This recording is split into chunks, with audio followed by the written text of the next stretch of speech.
shout out Glenn Martinez TV. Thank you. Thank you.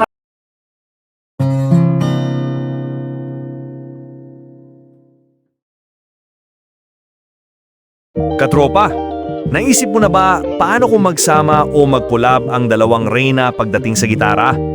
Siyempre, sino pa ba kundi si Chen at Neisha ng France Rhythm at Mission Souls? Ang saya siguro ng kanilang mga fans, no?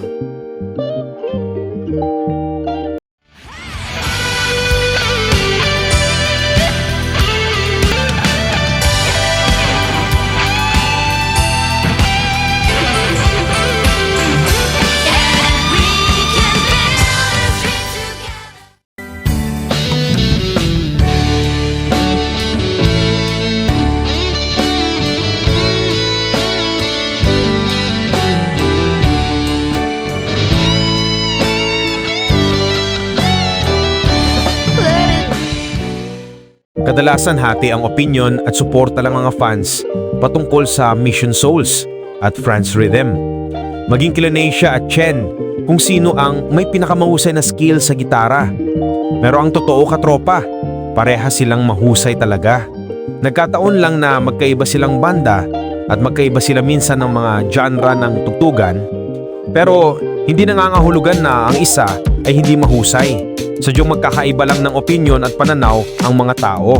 Pero deep inside tayong mga Pilipino o bawat individual, may mabubuting kalooban na handang sumuporta sa kapwa nating Pinoy na gumagawa ng pangalan at tatak sa music industry. Tayo pa ba? Pinoy tayo kaya love natin ng music. How do you cool your lips after the summer's kiss?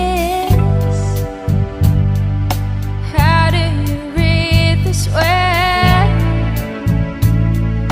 after the body bliss?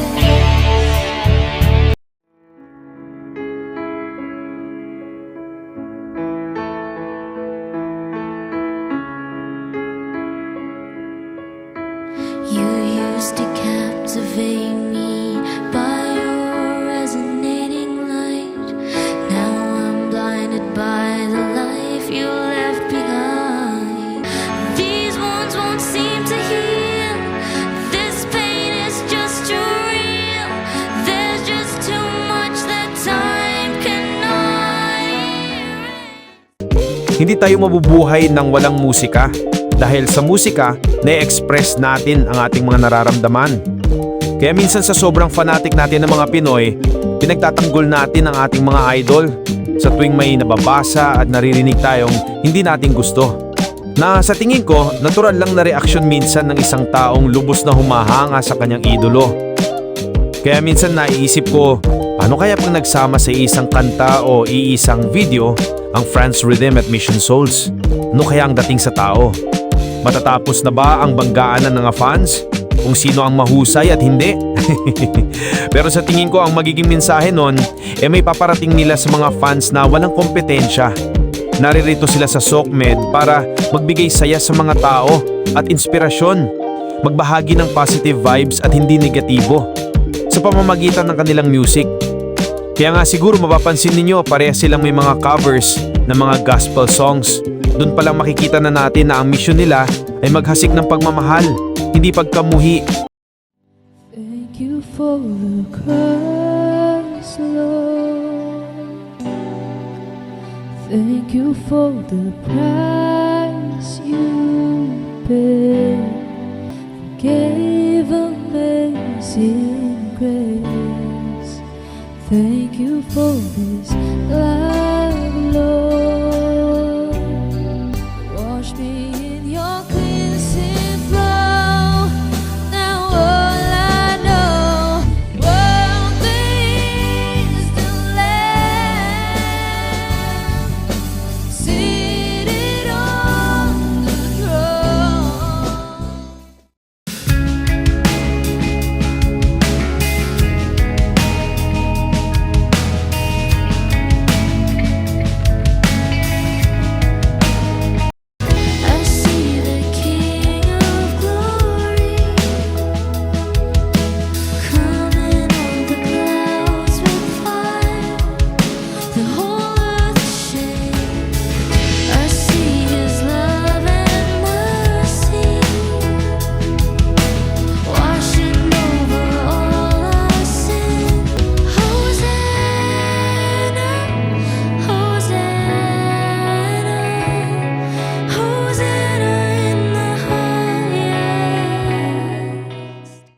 Napakasarap isipin na mayroong mga banda na gaya ng Mission Souls at Franz Rhythm na handang maglaan ng oras at talento para magbigay kasiyahan sa mga taong nawawalan ng pag-asa at nalulugmok sa kalungkutan at problema.